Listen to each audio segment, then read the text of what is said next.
if I were getting in today, I would pick a niche and not be that person that's like, I'm going to invest in multifamily. And then the next day comes around, no, you know what? I'm going to get into Bitcoin. And the next day comes around, no, you know what? I'm going to get into self-storage. And the next day comes around, so pick a niche and have the courage to stay with it and avoid the shiny nickels. Number one. Number two, see where the puck is going in the world. And the puck is going places. It is changing. Real estate equity is changing. Multifamily is changing.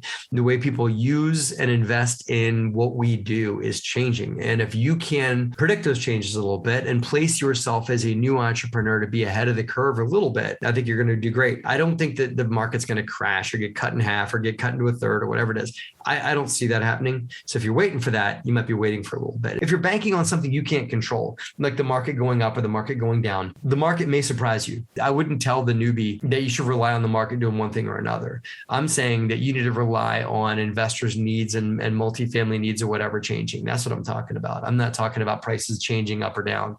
I'm talking about the way people utilize these things changing and the way people invest in them changing. Those are certainly things that are changing every day.